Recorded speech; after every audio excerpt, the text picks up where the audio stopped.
So hey everyone, welcome to the another video.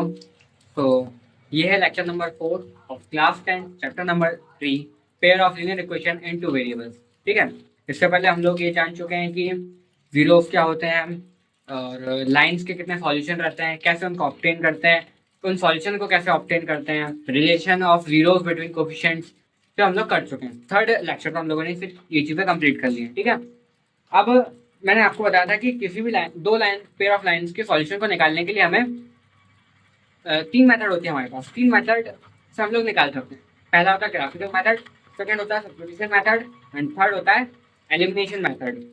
तो हमने graphical और एलिमिनेशन मेथड तो समझ ली, हमारा लास्ट बची है एलिमिनेशन मेथड। ठीक है, नहीं हमारी ग्राफिकल और सब्स्टिट्यूशन मेथड हो गई, हमारी एलिमिनेशन मेथड बची है। ठीक है, तो अब हम लोग एलिमिनेशन मेथड को कैसे करना है, कैसे अप्रोच में करना है, कैसे क्वेश्चंस करने हैं हम लोग समझते हैं। ठीक है, देखो एलिमिनेशन मतलब क्या होता है, किसी भी चीज को एलिमिनेट कर देना मतलब निकाल देना। ठीक है, जैसे मैं आपको एग्जांपल देता हूँ।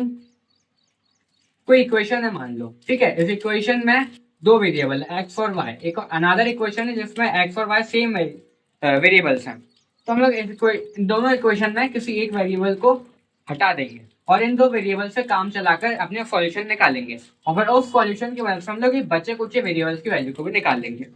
कैसे, अभी दिमाग से उड़ गया होगा क्या बोल दिया, अभी समझाता हूँ। देखो हम लोग एग्जाम्पल समझते हैं। एग्जाम्पल क्या है, ये देखो x plus y equal to 5 और 2x minus 3y equal to 4। अब देखो एलिमिनेशन करने के लिए ये दो वेरिएबल है हमारे पास x और y। अब इन दोनों में से किसी एक वेरिएबल को हम लोग एलिमिनेट कर देते हैं, मतलब हटा देते हैं, है ना। अब वेरिएबल को हटाने के लिए हमें मतलब उनको सेम करना पड़ेगा। जैसे यहाँ पे लिखा है 3y, तो मुझे यहाँ पर भी 3y चाहिए। यहाँ लिखा है 2x, तो यहाँ पे भी 2x चाहिए। जो वेरिएबल को हमको हटाना है उसको सेम करना है। ठीक है, तो अब यहाँ इस क्वेश्चन में अगर हम लोग देखा जाए तो एक इक्वेशन हमारे पास ये है और एक इक्वेशन हमारे पास ये है, पर इन दोनों में कोई वेरिएबल सेम तो है नहीं। तो हम लोग एलिमिनेशन कैसे करेंगे, मतलब एलिमिनेशन मेथड कैसे अप्लाई करेंगे। आप सब्स्टिट्यूशन लगा सकते हो, पर हम लोग एलिमिनेशन सीख रहे हैं तो एलिमिनेशन देखना पड़ेगा कैसे करते हैं। आप देखो ये इक्वेशन में 2x माइनस 3y है, यहाँ वेरिएबल मतलब वेरिएबल के साथ कोई भी कोफिशिएंट नहीं है, तो हम लोग इसके कोफिशिएंट को सेम करेंगे। कैसे, आप अपनी मनपसंद का कोई भी वेरिएबल ले लो जिसको आपको एलिमिनेट करना है। मेरा मन है मैं एक्स को हटा देता हूँ। एक्स है, एक्स को इसके 2x के बराबर कैसे करें, इसको 2 से मल्टीप्लाई कर दो पूरी इक्वेशन को। तो सबसे पहले हम लिखेंगे solve in equation number 1। Equation number 1 है, क्या लिखा है, x plus y equal to 5। इसको सेम करना हमें सेकंड इक्वेशन के लिए, किसी भी इन दोनों से एक वेरिएबल को सेम करना है, तो हम लोग उसको कर देंगे multiply by 2।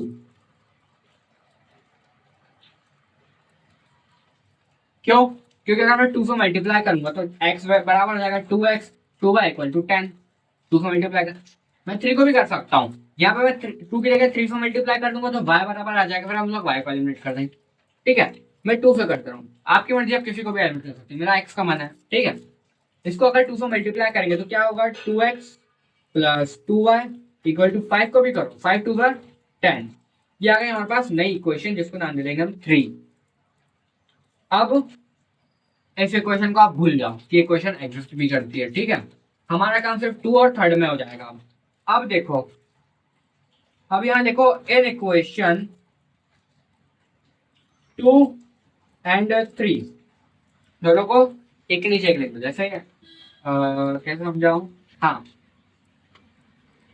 2x minus 3y equal to 4, ये एक इक्वेशन हो गई। इसके नीचे जस्ट ये वाली इक्वेशन लिखो, 2x plus 2y equal to 10, लिख दिया। अब देखो ये सेम है, ये डिफरेंट है, ये डिफरेंट है। एलिमिनेशन करने के लिए हमें किसी एक वेरिएबल को सेम चाहिए, ये वेरिएबल सेम है। आपको काटना है तो उसको साइन नेगेटिव इनवर्स होनी चाहिए, मतलब एक दूसरे का वाइस वर्सा होना चाहिए। अगर ये पॉजिटिव है तो ये नेगेटिव, अगर ये पॉजिटिव है तो ये नेगेटिव होना चाहिए, पर यहाँ पे हमारे पास दोनों ही नेगेटिव है। कैसे, मतलब दोनों ही पॉजिटिव है, ये पॉजिटिव को नेगेटिव कर दो। कैसे करोगे, माइनस से मल्टीप्लाई कर दो, ये माइनस 2x हो जाएगा ये प्लस का ये भी माइनस हो जाएगा, ये प्लस का ये भी माइनस का हो जाएगा। कैसे? देखो फिर समझाता हूँ। हमने इन दोनों इन इक्वेशन 2 एंड 3 ये इक्वेशन 2 लिख ली और ये इक्वेशन 3 लिख ली, ठीक है। अब मेरे को एक वेरिएबल को सेम करना है इनको उड़ाने के लिए, एक वेरिएबल सेम हो गया। अब इन दोनों को उड़ाने के लिए दोनों के साइन अपोजिट होना चाहिए एक दूसरे से, पर यहाँ पर तो दोनों पॉजिटिव के हैं, अपोजिट नहीं है, क्या करूँ? अपोजिट मार दो, ठीक है। ये सेम है अभी साइन, दोनों जिस वेरिएबल को उड़ाना है उसके साइन देखना, बाकी के नहीं, बाकी के जैसे भी जान दो, इसके साइन अपोजिट होना चाहिए। सेम है, इसको माइनस कर दो नीचे वाले को, ठीक है।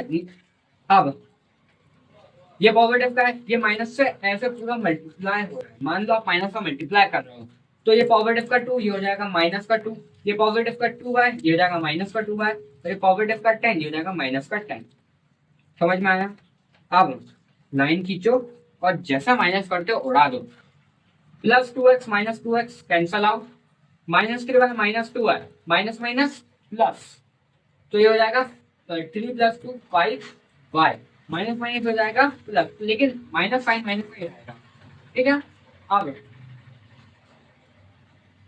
प्लस 4 माइनस 10 तो ये हो जाएगा -6। आया समझ में? ये माइनस से ये माइनस थोड़ा, दोनों के माइनस है, माइनस माइनस कैंसल, ये बचा 5y इक्वल टू 6। अब 5y इक्वल टू 6 तो 5 मल्टीप्लाई में डिवाइड में जाएगा, y इक्वल टू 6/5। ये आ गई y की वैल्यू, हो गया खत्म, हो गया आंसर। इसको उसमें पुट करो, आंसर आ जाएगा तुम्हारा। इसको इसमें नहीं, हमारे पास 3 इक्वेशन है, एक ये और एक ये। एलिमिनेशन का फायदा क्या है? 3 इक्वेशन में किसी में भी रख दो, वैल्यू आ जाएगी आपकी नेक्स्ट वेरिएबल की। सबसे इजी ये दिख रही है x plus y equal to 5। अपने पसंद के लिए जो सबसे इजी दिख रही कैलकुलेशन में उस वो वाली इक्वेशन ले लो, सॉल्व कर लो।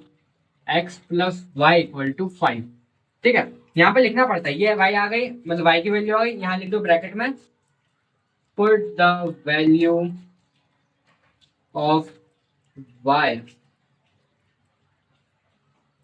In equation. जिस भी इक्वेशन में रख रहे हो वो इक्वेशन में 1 में रख रहा हूं तो मैं लिख दूंगा 1 ब्रैकेट क्लोज। इक्वेशन 1 है, y की वैल्यू है 6/5, तो x प्लस हो जाएगा 6/5 इक्वल टू 5। अब क्या होगा? अब देखो भैया, अब होगा खेल का एलसीएम। बहुत को नहीं आता, एलसीएम लो। यहाँ कुछ नहीं, मान लो 1, अब दोनों के डिनोमिनेटर डिफरेंट है, मल्टीप्लाई मार दो, ये दोनों डिनोमिनेटर में 5 बन जा 5, ये 5 है, इसको 5 बनाने के लिए क्या करना है? कुछ नहीं करना, 1 से मल्टीप्लाई, तो एविटिव ही रहने दो, ये हो गया 6। ये x है, नीचे 1 है, इसको 1 को 5 बनाना है, मतलब 5 से मल्टीप्लाई, ऊपर भी 5 से मल्टीप्लाई, ये 5 हो जाएगा 5x प्लस का प्लस, ये इक्वल टू 5 चल रहा है, 5 डिवाइड में उधर जाके मल्टीप्लाई हो जाएगा, ये हो जाएगा 5x plus 6 equal to 5 5 25, 5x plus 6 equal to 25। 5x कितना हो जाएगा? प्लस 6 उधर जाके माइनस हो जाएगा, 25 माइनस 6 कितना होता है? 19। x की वैल्यू आ गई, 5 मल्टीप्लाई में डिवाइड में जाएगा 19/5। फ्रैक्शन है, फ्रैक्शन में हम तो मत सॉल्व करो, हो गया तुम्हारा आंसर खत्म। y की वैल्यू आ गई, x की वैल्यू आ गई, and x equal to 6/5 and y equal to 6/5 और x इक्वल टू 19/5। हो गया, सॉल्व हो गया, खत्म। एक क्वेश्चन और देखो, ये वाला क्वेश्चन देखो। ये वाला क्वेश्चन कैसे करोगे? इसमें तो एलिमेंट सारे डिफरेंट है, मतलब जो नंबर्स हैं सारे डिफरेंट है, पर हमें एलिमिनेशन मेथड अप्लाई करने के लिए जो नंबर्स है इनमें से किसी भी एक वेरिएबल के नंबर को हमें सेम करना पड़ेगा। इधर 2 है, इधर 4 है, इधर 2 है, इधर 3 है, सेम तो कोई भी नहीं है। सबसे पहले काम करो, इसको नाम देते हैं क्वेश्चन 1 और इसको देते हैं क्वेश्चन 2, ठीक है। अब ये देखो, ये छोटी है, ऐसी इक्वेशन ढूंढो जिसको मल्टीप्लाई करके हम किसी का नंबर को सेम कर सकें। जैसे ये वाली इक्वेशन है, सेकंड वाली, ठीक है। सेकंड वाली इक्वेशन के अंदर हम क्या 2 को 4 बना सकते हैं? तो उसको मल्टीप्लाई करेंगे तो 4 बन जाएगा। क्या हम इस 2 को 3 बना सकते हैं? नहीं बना सकते, छोड़ो, हमें एक एलिमेंट चाहिए, एक नंबर चाहिए, वो मिल जाएगा। इसी में हम मल्टीप्लाई करेंगे 2 का, क्यों? क्योंकि अगर इसमें हम 2 से मल्टीप्लाई करेंगे तो और बढ़ जाएगी, पर हमें इक्वल लाना है, इन दोनों में किसी भी एक नंबर को इक्वल लाना है, तो इसमें मल्टीप्लाई करने से कुछ फायदा तो होगा नहीं, ये बढ़ती जाएगी पर ये इक्वल नहीं आएगी। इसमें मल्टीप्लाई करेंगे तो एक हमारा इक्वल आ जाएगा, इसलिए हम ये वाली इक्वेशन में मल्टीप्लाई करेंगे, ठीक है। किसका? 2 का। क्यों? क्योंकि हमें इस नंबर को इक्वल बनाना है। अगर नहीं होता तो अगर इक्वल ऑलरेडी होता तो हम नहीं करते, एवरेज जैसे पिछले क्वेश्चन में किया, ठीक है। तो अब लिखेंगे सबसे पहले हम लोग सॉल्व इन इक्वेशन नंबर 2, ठीक है। इन इक्वेशन 2, 2x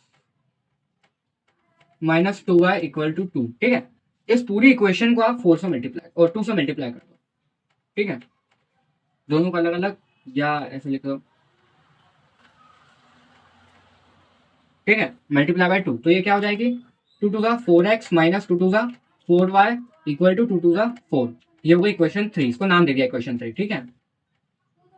अब ये इक्वेशन 3 हो गई।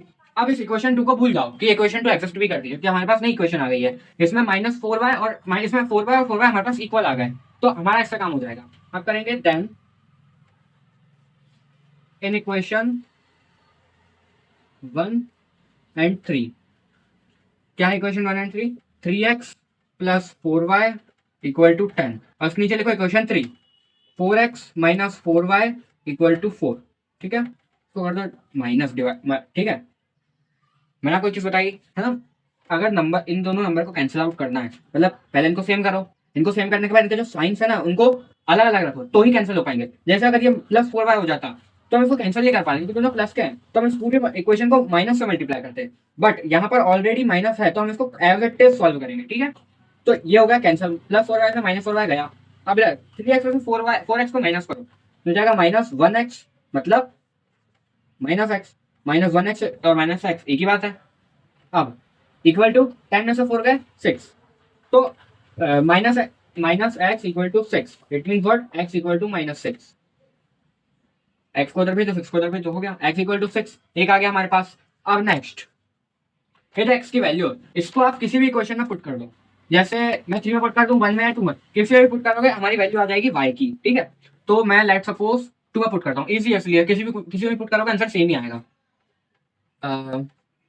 हाँ, putting the value of x in equation number 2, ऐसे लिखना, ठीक है। क्या है equation 2, 2x minus 2y equal to 2, x की वैल्यू क्या है माइनस 6, 2 ब्रैकेट में माइनस 6 साइन सहित लिखना, बिना साइन के लिखोगे आंसर गलत आ जाएगा। माइनस 6 इंटू 2 तो हो जाएगा minus 12 minus 2y equal to 2, minus 12 को उधर भेजो तो minus 2y equal to 2, minus 12 हो जाएगा प्लस का 12, माइनस का हो जाएगा प्लस का, माइनस 2y इक्वल टू ये हो जाएगा 14, y इक्वल टू 14 अपॉन में माइनस 2, माइनस 2 मल्टीप्लाई में है, इधर के डिवाइड में, इससे कैंसिल 7, तो y की वैल्यू आ गई -7, ठीक है। ये y की वैल्यू आ गई, ये x की वैल्यू आ गई। तो हमारे सॉल्यूशंस क्या हो गए, x इक्वल टू -6 और y इक्वल टू -7। आया समझ में? तो ये था हमारा मेन जितनी भी मेथड्स थी सॉल्यूशंस को ऑब्टेन करने की, और कैसे सॉल्यूशंस रहते हैं, और जो पहली वीडियोस में हमने समझी पिछली वीडियोस में, ये सब था। तो यहाँ इस वीडियो पे ये ओवरऑल चैप्टर कॉन्सेप्ट वाइज और एक दो क्वेश्चन वाइज होता है खत्म, ठीक है ना। तो अब जो इसमें मेन बचा हुआ है वो है हमारे पास वर्ड प्रॉब्लम्स और केस बेस्ड क्वेश्चन कह सकते हैं, ठीक है। ये दो चीज़ें बची हुई हैं। तो नेक्स्ट वीडियो आएगी, लास्ट वीडियो आएगी इस चैप्टर के ऊपर, ठीक है ना। उसमें हम लोग करेंगे एनसीईआरटी के भी और आरडी के भी। मेरे पास आरडी रखी, मैं दिखाऊं, ये मेरे टाइम की आरडी रखी हुई है मेरे पास में, ठीक है। तो इसमें भी बहुत अच्छे अच्छे क्वेश्चन हैं। तो ये मैं मेरे टाइम पे यूज करता था। तो ये आरडी और एनसीईआरटी इनके मिला के क्वेश्चन हम 3 4 5 क्वेश्चन जितने हो जाएंगे हम करेंगे, और ये चैप्टर हो जाएगा पूरी तरह से खत्म। कॉन्सेप्ट वाइज चैप्टर यहाँ आज खत्म हो चुका है, और जो क्वेश्चन है मतलब ये कॉम्पिटेंसी बेस्ड क्वेश्चन है, क्योंकि 50% कॉम्पिटेंसी बेस्ड क्वेश्चन पेपर आने वाला है आपका इस साल, है ना। पिछले साल भी आया था, तो इसके लिए हम लोग आरडी का यूज करेंगे, ठीक है। पुरानी आरडी है तो उसमें और अच्छे क्वेश्चन होंगे। तो हाँ, आज के लिए बस इतना ही। होप सो आपको ये चीज समझ में आई होगी। अब आप लोगों ने कॉन्सेप्ट तो समझ ही लिया है, तो ट्राई करना कि एनसीईआरटी के जो क्वेश्चन है वो खुद से ट्राई करो, और नहीं बनते हैं तो मुझे कमेंट में बताओ, मैं उसके ऊपर अलग वीडियो बना दूंगा। मैं आपको कमेंट में हो सकता है एक्सप्लेन कर दूँ, या उसके ऊपर दूसरी वीडियो बना दूंगा, ठीक है। या नेक्स्ट वीडियो जाएगी उसमें उस चीज़ को कवर अप कर दूंगा मैं, ठीक है। तो तब आज के लिए इतना ही, मिलते हैं नेक्स्ट वीडियो में, तब तक के लिए जय हिंद।